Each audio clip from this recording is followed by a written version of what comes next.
You know, the whole thing is that this show is a real narrative. 2020 came. Usually other shows are built around other ideologies, but it was a ghost dance. So every piece I did was to deal with an issue, you know, sharing 2020, isolation 2020, horse culture 2020, the idea of, you know, the new horse culture. What is it? It's electric cars.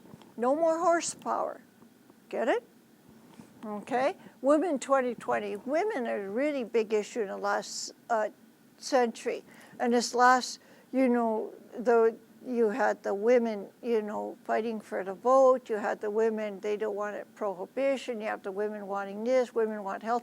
Women are the stronghold of the whole world right now because Mother Earth is a woman and Father Sun's up there, you know, burning everything with his hot sun. You know what? There's secrets going on in the paintings. That's why you should buy them, because they're medicine boards. These guys are the best script anyone can give you. Doctor gives you a pill. I give you art. You look at it, and then if you keep on looking at it, you'll see secret messages in it, secret spirits in it, secret things that when your eyes see it, it enlightens your mind for self-healing. Yeah.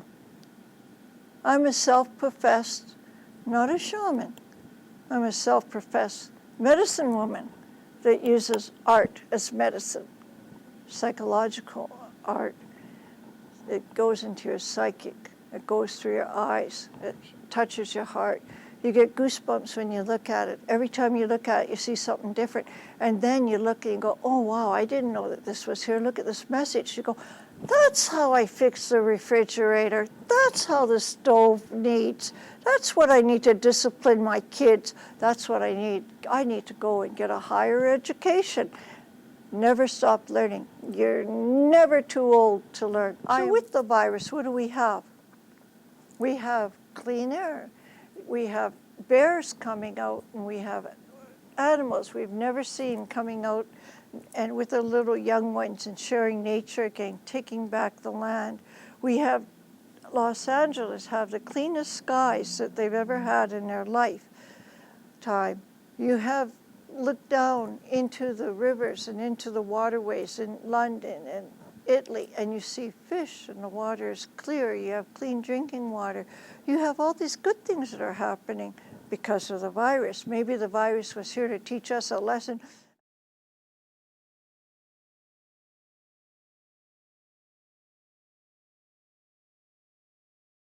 But anyways, yeah, it's a beautiful photograph. I love this piece, but the idea of sharing, and it's called "What My Twin Brother," so it's kind of like a little play on words.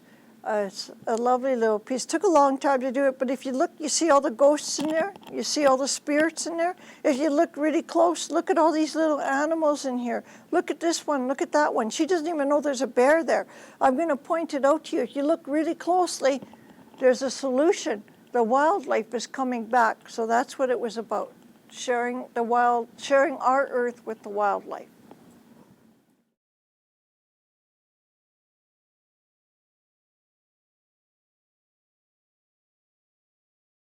And the idea was that I was in my kitchen and I have a wall similarly painted this color.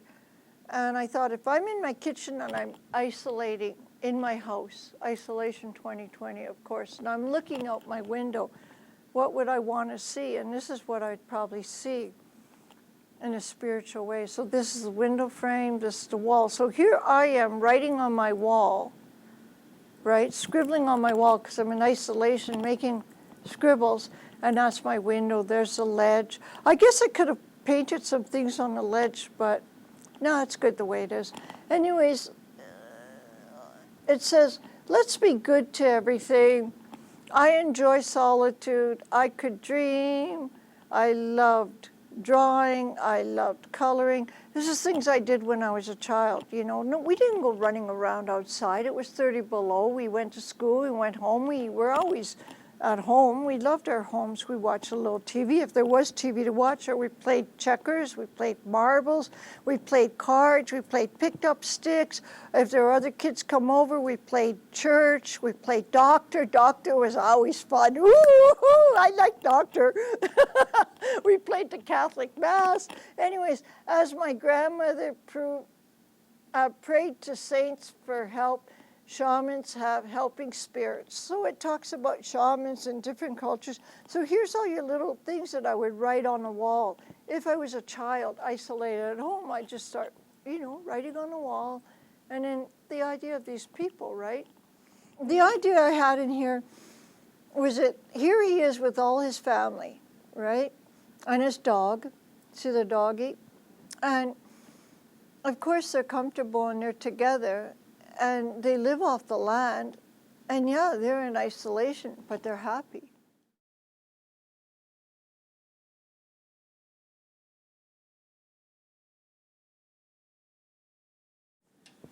When we created this piece,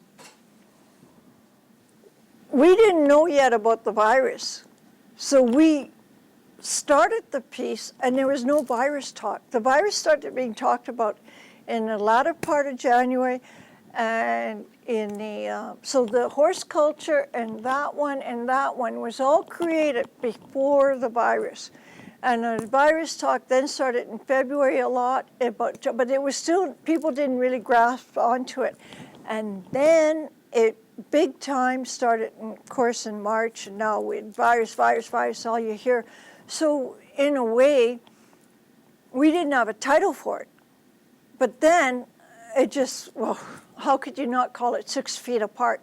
New ghost dance, 6 feet apart. It was just so applicable to everything that was happening. You can't go to schools. The schools are closed down, right?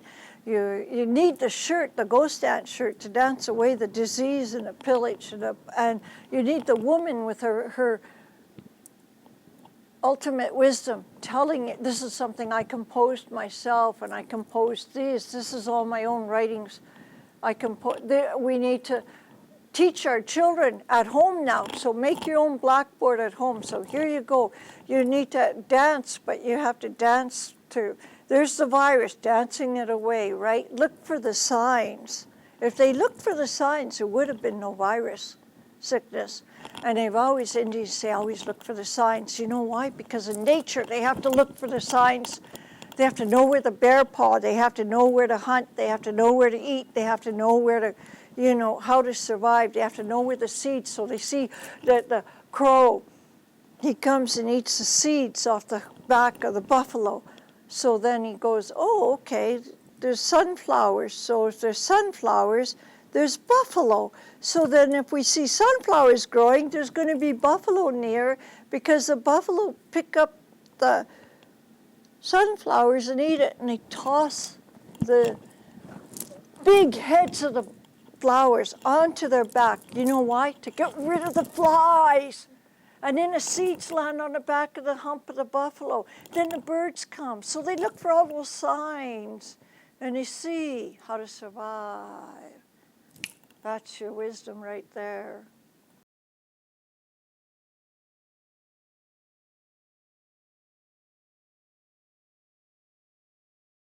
This is a picture of Inuit people. No, I found in a fact, just by accident, I came across a historical fact that in Canada, they were politically moving big, huge groups of Inuit peace from their traditional homes, which were 2,000 miles away, and making them walk there. So many of these Inuit and tribe people were, just transplanted into another place, and that's called the Nunavut now. But a lot of them died on the way, and a lot of families got, so it was like a virus also, where it was killing all the, these beautiful people. And I was just shocked. So I had to make a statement about it.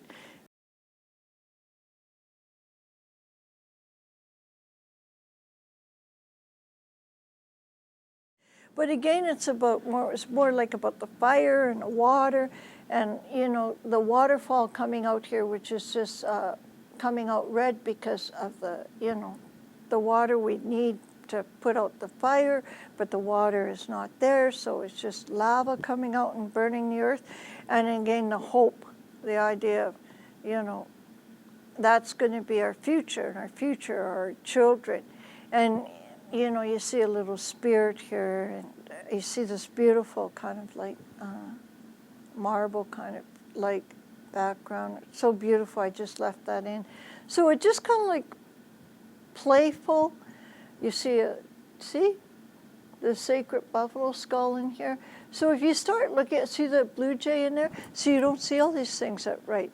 But that's what I mean. If you buy the piece, then 10 years later you go, oh my God, look at those two dogs. What are they doing behind the bush there?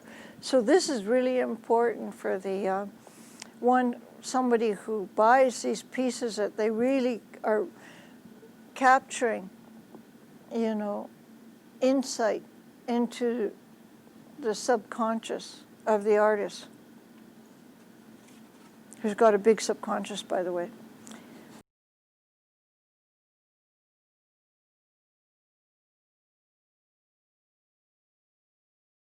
So it's just basically what it looked like in 1900s, 1903, 1901, an Indian encampment.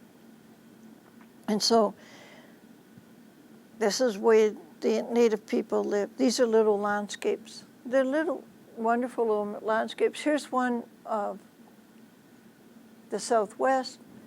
When we were in the Southwest, we did sweat lodge ceremonies. And so this is a place where we actually held our sacred ceremony, the hot rocks, and you know, this is without the cover on.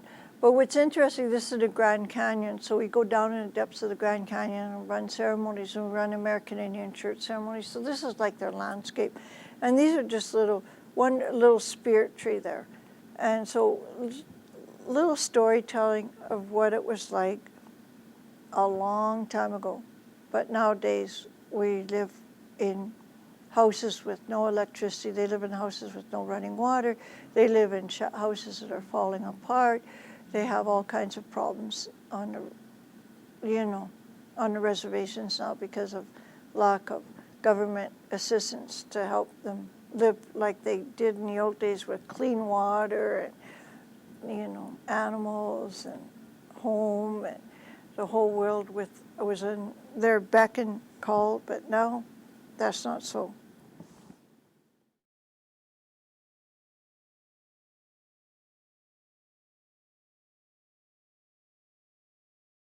About every little thing, it's very hard to do those tiny little landscapes. These pieces are a little bit easier, but still it's not easy resolution, because I make it a problem for myself. I put the photograph of this beautiful little dog, and look at the little ox in there. And this is the Tibetan world, and their water and how they're living. And I think the dog is saying, come join me. I don't know, is that the title? What's the title? Come join us. Yeah, come join us.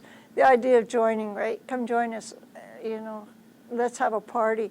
But the beautiful little blankets and the camping out, and he's looking out at you, right? And it's like, yeah, come on, you know, come into the thing. But then you got the cave wall draw. You see the cave walls here? Then I bring the cave wall in here. And you don't even see it. Do you see, what word do you see in that piece? Do you see the word? Peace. No, you're not supposed, you're supposed to let Johnny boy here see if he could see it. I see it now. Yeah, see, he didn't even see it. Sorry. You see it because I told you. But you see, the thing is, she didn't see it at first, but you see the person, a lot of people buy the art and then they'll come back and say, oh, did you know word peace was in there and I bought it 5 years ago and you didn't tell me? So there you go, Peace 2020. And the thing is about the peacefulness of it. And then the little cave walls, the drawing of the cave walls, right, is so important because it's shamanic writing, and they tell a story and they tell their history. And that was the first blackboards that we know of that existed in all cultures, is your ancient cave wall drawings. And then it went to paper, ledger drawings, and then it blackboards, and now books, and now, you know, everything is different. But still, you have to look for the signs.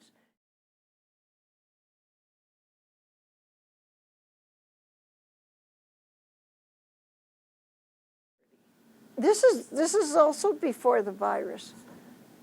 You know, look at before the virus, and I call it before the storm. But then I call it, well, that's before the storm is written on it. And then, of course, there's some sacred writing here. And it's a photograph I took 30 years ago. And I treated these little kids wonderfully. We used to feed them, and I was a Sundance supporter and a powwow supporter, and we'd look after their costumes for them and make sure that they had them. You know, we were young then. I was in my 20s, and so we were, you know, young girls, and we made sure that everybody was well taken forward care of so they could do their dancing. And they're waiting and watching the dancers. You see, they were looking, and then it's their turn to go up, right? And so you see all the beautiful costumes, and so I snapped pictures. I took quite a bit of photography when I was in my 20s and 30s. So a lot of these photographs, like that one, is my photograph that I took. So I use a Nikon F3. So people say, where'd you get those photographs from? Well, and I was a photographer for Alberta Native News and for Wind Speaker. I was photographer for, a lot of my photographs were on the cover of their Native magazines.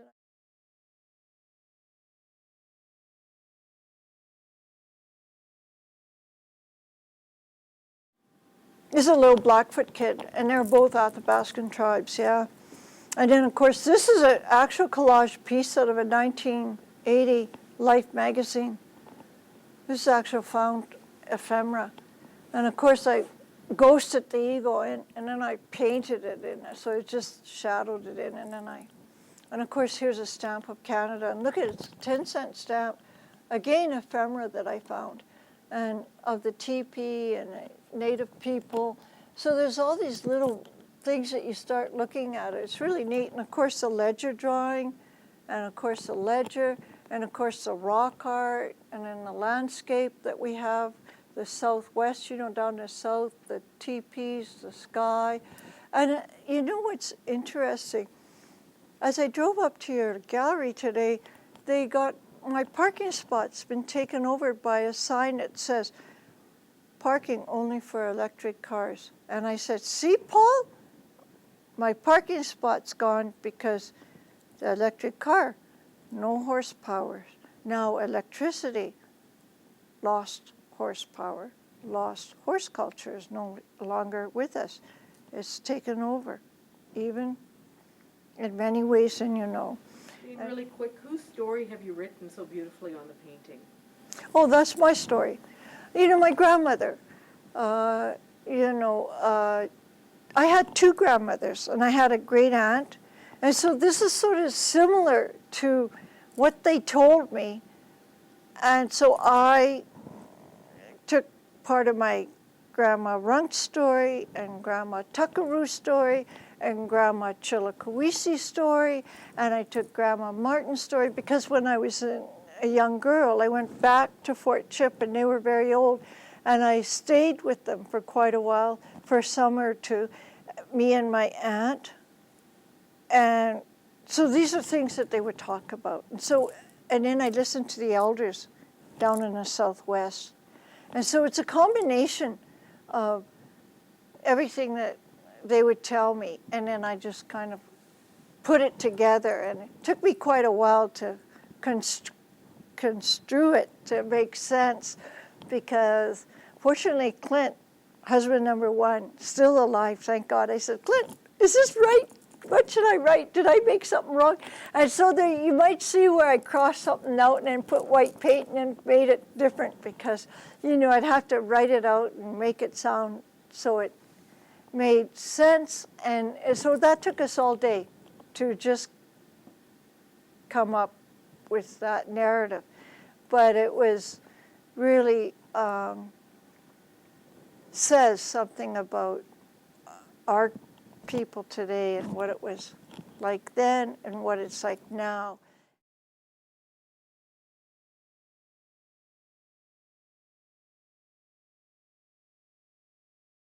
It's a funny, funky little piece, right? Whoever buys this is got lucky because, you know, it'll take curators years and years after I die.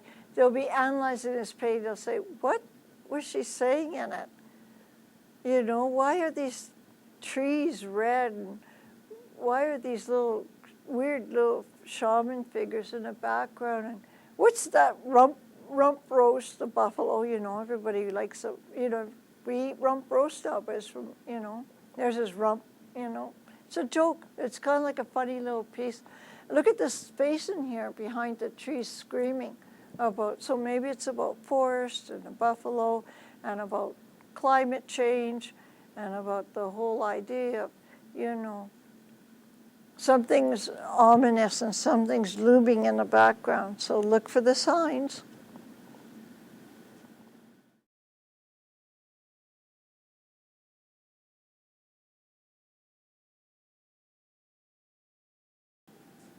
All true wisdom is only found far from women, because it's talking about a man. He has, like the sun dancers, they have to be away from women, and they have to be away from women so they can become like a woman, because woman is Mother Earth, and woman has children and has a great pain. And no man can feel the pain of childbirth or the pain of ectopic pregnancy or the pain that I went through, the infection being in all those organs, or the pain of, you know, breast cancer, or the pain of all these things. Man can, so they have the sun dance created, and they have these pillages for men only, so they can feel the pain and respect a woman. So when they come back with a woman, they respect her and honor her for what she is. And then they have the wisdom of a woman. So that's talking about very deep thing. Where did that quote come from? I made it. It's not a quote. This is what we were taught in the American Indian church ceremony. So these are my notes that we wrote. I went into training for months in the Southwest. I just went back there, and I'm going back. Remember, I went right before coronavirus.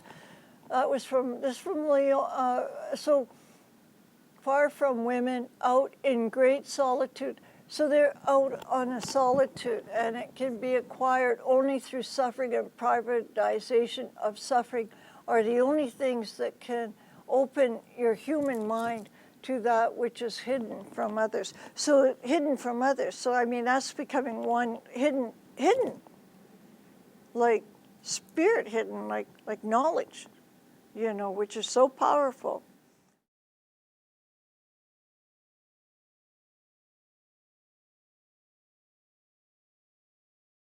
I'm thinking about, you know, that's what I think about when I make these pieces. I go, what are they thinking? How did they live? Where did they come from? How did this happen? All these inquiring things. So the person who buys this piece will be able to sort of say, wow, so this is actually actual fact, actual reality, but look at the ring. Do they have a ring on them? Look at their jewelry. Where did that come from? Or did they make it? And what's this little girl thinking? And she's holding, the sun is in her eyes. Oh, wow, the sun is in her eyes. See, the sun is in his eyes. So he's holding it up because they're taking a picture of them, they're recording them. So all this stuff is in that. It's so exciting. This is very exciting. You didn't even think about all that stuff, but see how I think? Now you know, and people should be thinking about that when they buy these pieces, because they're not only buying a piece of art, they're buying a piece of history.